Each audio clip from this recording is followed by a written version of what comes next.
নমো ভগবতে বাসুদেবায়। আজকের বিষয়টি গুরুত্বপূর্ণ হতে চলেছে।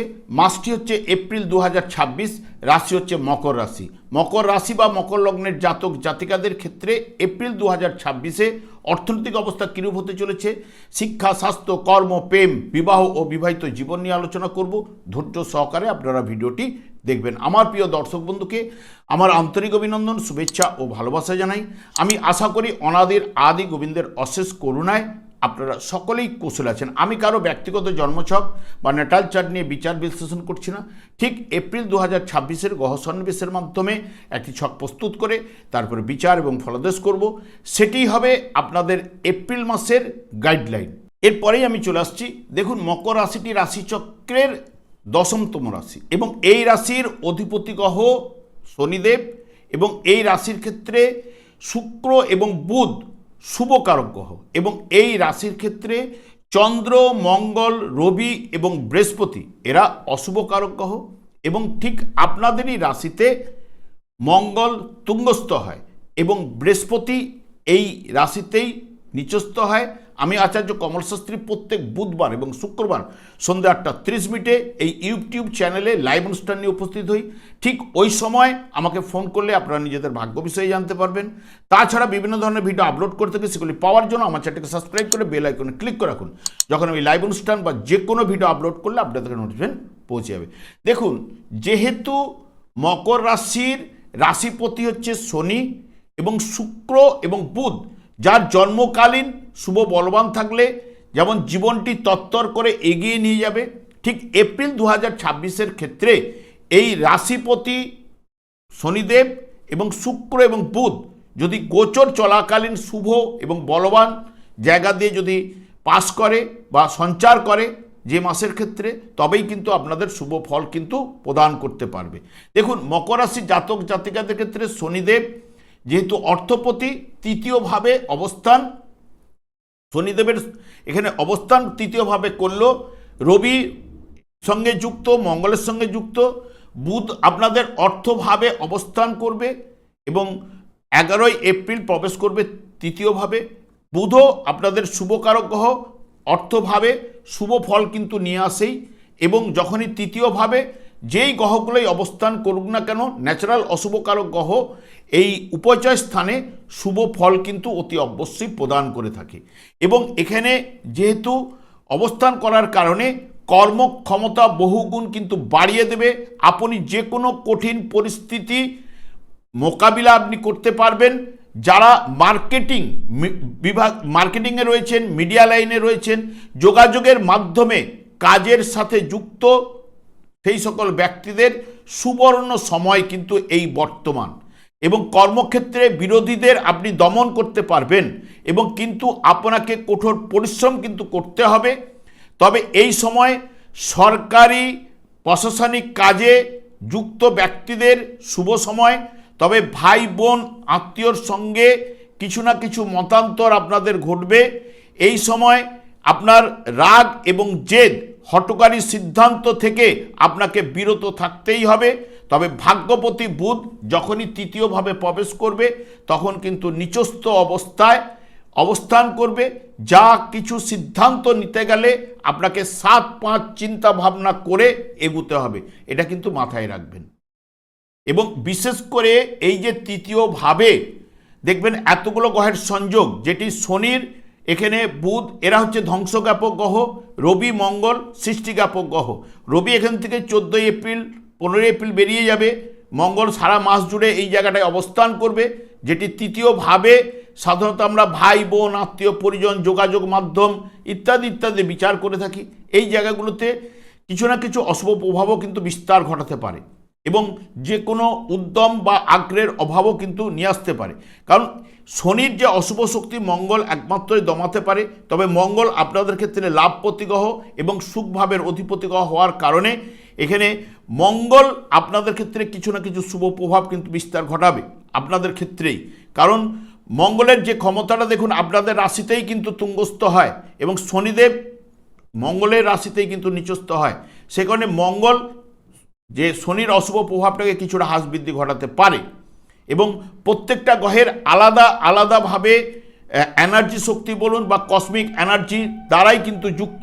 এখানে সৃষ্টিকাপ বা ধ্বংসকাপের সংযোগে কিছু না কিছু অশুভ প্রভাব কিন্তু বিস্তার করতে পারে, বিশেষ করে ভাগ্য ভাবের উপরে যখন দৃষ্টি দেবে, এবং ভাগ্যপতিও কিন্তু আপনাদের দুর্বল থাকছে, নিচস্থ থাকছে।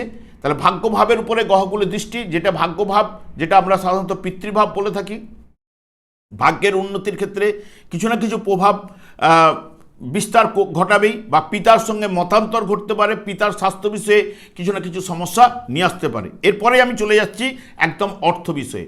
দেখুন, অর্থ সেই পতি হচ্ছে বা অর্থ ভাবটাই নির্দেশ করছে শনির মধ্যে। এখানে রাহু অবস্থান করছে, রাহুও সেই শনিদেবের সঙ্গে যুক্ত বর্তমানে, এবং যেটি তৃতীয়ভাবে থাকার জন্য নিজের প্রচেষ্টার মাধ্যমে ধন উপার্জন কিন্তু ঘটাবে এই শনিদেব, এবং মঙ্গলের প্রভাবে আপনার আয়ের উৎস কিন্তু বাড়বে।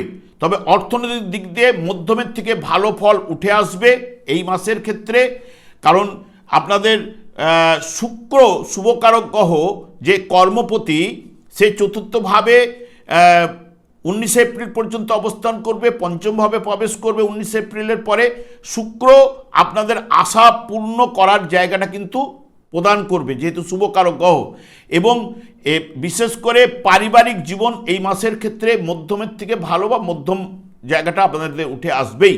তবে গ্রহগুলি যে সকল নক্ষত্রের মাধ্যমে অবস্থান করছে, যা নির্দেশ করছে মানুষজনকে আপন করে নিতে আপনারা কিন্তু এই মাসে পারবেন, এবং অপরের দুঃখকে নিজের দুঃখ বলে আপনি মনে করতে পারেন।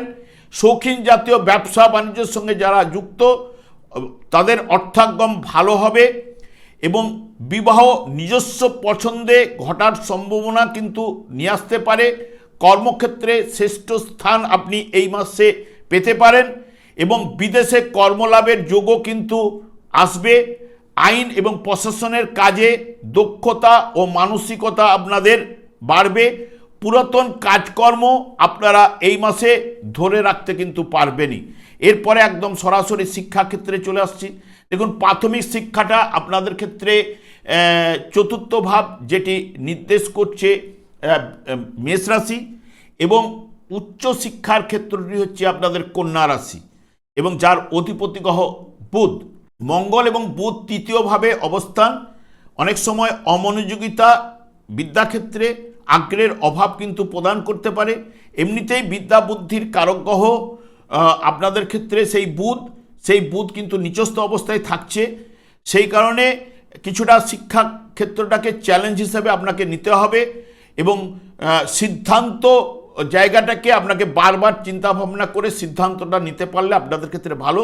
তবে আপনাদের ক্ষেত্রে শুভকারক গ্রহ, কর্মপতি গ্রহ এবং পঞ্চমপতি গ্রহ যেহেতু চতুর্থভাবে এবং পঞ্চমভাবে অবস্থান করবে, শুক্র শিক্ষাক্ষেত্রে মধ্যমের থেকে কিছুটা ভালো ফল এনে দিতে পারে, যার জন্মকালীন শুভ বলবান যদি থাকে।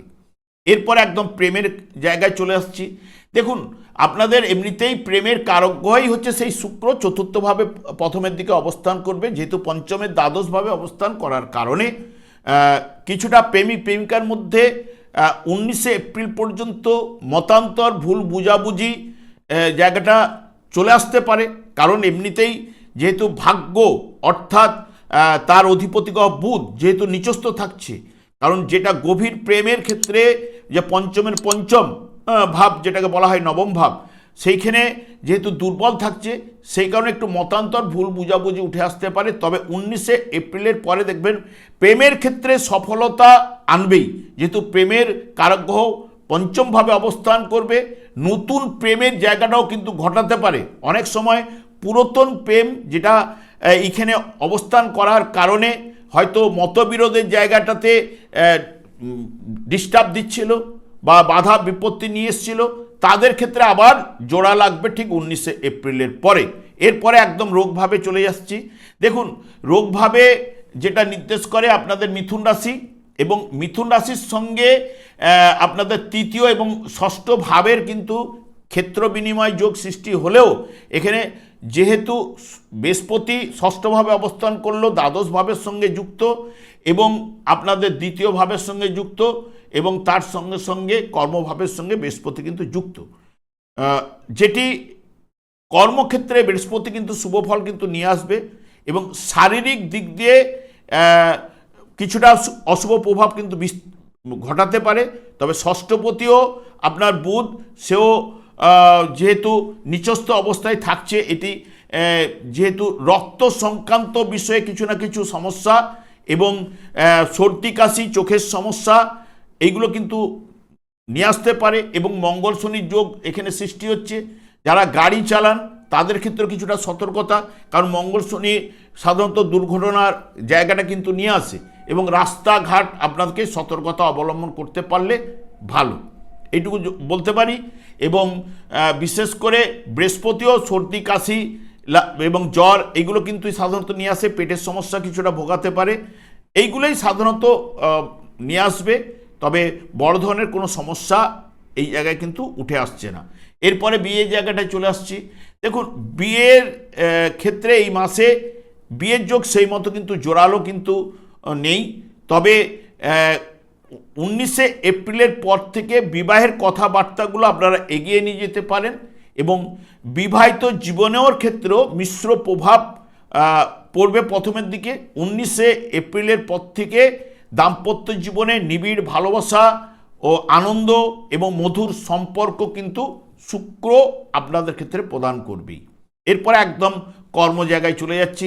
দেখুন, আপনাদের কর্মপতি বা শুক্র আর কর্মভাব হচ্ছে তুলা রাশি, যেটি কাজের মাধ্যমে স্থায়িত্ব আপনি খুঁজে পাওয়ার সম্ভাবনা কিন্তু বিশেষ করে রিয়েল অ্যাসেট বা বিলাসবহুল দ্রব্য, শৌখিন জাতীয় ব্যবসার সাথে যুক্ত, তারা এই মাসে অত্যন্ত শুভ ফল প্রদান করবেই। কারণ শুক্র প্রথমের দিকে একদম কর্মভাবকেই দেখবে এবং পঞ্চম ভাবে গেলেও সে লাভ ভাবকে দেখবে এবং তার ক্ষেত্রে শুভ ফলগুলো উঠে আসার সম্ভাবনা দেবেই। এবং বিশেষ করে কর্মক্ষেত্রে বুদ্ধিমত্তার বিকাশ কিন্তু আপনার ঘটাবে এবং যারা শিল্প, সাহিত্য, বিনোদন জগতে আছেন তাদের ক্ষেত্রে অত্যন্ত শুভযোগ শুক্র প্রদান করবে এবং পদোন্নতি, নাম, যশ ও প্রতিপত্তি বৃদ্ধি ঘটাবে এবং পারিবারিক জীবনে শুক্র সুখ শান্তিও কিন্তু নিয়ে আসবে। নতুন কোনো সম্পদ বা যানবাহন কেনার যোগও এই শুক্র প্রদান করতে পারে। প্রেমের ক্ষেত্রে নতুন জোয়ার বা রোমান্স কিন্তু আপনাদের ঘটাবে এবং কেটে যাওয়া প্রেম জোড়া লাগাতে পারে। আপনাদের আশা পূর্ণের মোক্ষম সময় এই সময়টি বা এই মাসটি, যেটি শুক্র আপনাদের ক্ষেত্রে ঘটাতে পারে। এবং কর্মক্ষেত্রে আপনাকে কোনো হঠকারী সিদ্ধান্ত কিন্তু নেওয়া যাবে না, কারণ এখানে শনি মঙ্গলের যোগ যে সৃষ্টি করছে, এটার ক্ষেত্রে অনেক সময় হঠকারী কোনো সিদ্ধান্ত বা এই যে দুজনের যে আলাদা আলাদা গ্রহের সংযোগ, সৃষ্টিজ্ঞাপকের সঙ্গে ধ্বংসজ্ঞাপক, যেটি আপনার জেদ, রাগ এবং অহংকারকে বাড়িয়ে দিতে পারে। সেই কারণে আপনাদের সতর্ক থাকা উচিত। তবে আপনাদের এই মাসে আশা পূর্ণর মোক্ষম সময়, যেটি আপনাদের ক্ষেত্রে শুক্র প্রদান করার ক্ষমতা দিতে পারে। যার জন্মকালীন যদি শুক্র বলবান যদি থাকে এবং শুভ যদি থাকে, অতি অবশ্যই তার ক্ষেত্রে শুভ প্রভাব কিন্তু বিস্তার ঘটাবে। তবে আমি একটা কথাই সবসময় বারবার বলে যাই, যেটি হচ্ছে এই কলিযুগটি হচ্ছে শনি এবং রাহুর দ্বারাই কিন্তু পরিচালিত। এই যেহেতু শনিদেব এমন একটা গ্রহ, ভাগ্যবিধাতা, যার উপরেই কর্মফল প্রদান, দণ্ডদান, ন্যস্তভার করে রেখেছে এবং এই কলিযুগে যুগধর্ম হচ্ছে হরেকৃষ্ণ মহামন্ত্র এবং দিন রাত্রি এই হরেকৃষ্ণ মহামন্ত্র জপ করার কারণে ওনার স্ত্রীর দ্বারা উনি অভিশাপ প্রাপ্ত। এবং বিশেষ করে দেখুন, আপনাদের রাশিপতি হলেও আপনারাকে কিন্তু ছেড়ে কথা বলে না। শনির ঢাইয়া আপনাদের আসতে চলেছে এবং এই যে 7.5 আপনারা পাস করছেন, আপনারা ভালো মতো কিন্তু বুঝতে পেরেছেন। সেই কারণে এখন থেকে আপনারা হরেকৃষ্ণ মহামন্ত্র জপ করুন, গীতা ভাগবত নিয়ে চলার চেষ্টা করুন। দেখবেন শুধু শনিদেব একাই সন্তুষ্ট হবেন না, অন্যান্য গ্রহগুলো দেখবেন সন্তুষ্ট হবেন এবং আপনার ভাগ্যকে বদলে দিতে পারেন এবং যাবতীয় অশুভ প্রভাব কিন্তু হ্রাস বৃদ্ধি ঘটাতে পারে। এখন থেকে আপনারা হরে কৃষ্ণ মহামন্ত্র জপ করুন যখনই সময় পাবেন। একদম যে সব সময় আপনাকে জপ করতে হবে তার কোনো মানে নেই। এবং একটা অন্তত শ্লোক, গীতার শ্লোক পাঠ করার চেষ্টা করুন। এবং ভাগবত যদি আপনারা মনে করেন বাড়িতে বসে একটু পাঠ করতে পারেন সময় যখন পাবেন, দেখবেন আপনার জীবন অতি অবশ্যই বদলাবে। আমি আর দীর্ঘায়িত না করে আমি আচার্য কমল শাস্ত্রী প্রত্যেক বুধবার এবং শুক্রবার সন্ধ্যা 8:30 ইউটিউব চ্যানেলে লাইভ অনুষ্ঠান নিয়ে উপস্থিত হই। ঠিক ওই সময় আমাকে ফোন করলে আপনারা নিজেদের ভাগ্য বিষয়ে জানতে পারবেন। তাছাড়া বিভিন্ন ধরনের ভিডিও আপলোড করে থাকি, সেগুলি পাওয়ার জন্য আমার চ্যানেলকে সাবস্ক্রাইব করে বেল আইকনে ক্লিক করে রাখুন। যখন আমি লাইভ অনুষ্ঠান বা যে কোনো ভিডিও আপলোড করলে আপনাদের নোটিফিকেশন পৌঁছে যাবে। আমি অনাদির আদি গোবিন্দের কাছে প্রার্থনা করি আপনারা ভালো থাকুন, সুস্থ থাকুন, আনন্দ থাকুন। আজ এই পর্যন্ত, পরে ভিডিও দেখা হচ্ছে। নমস্কার।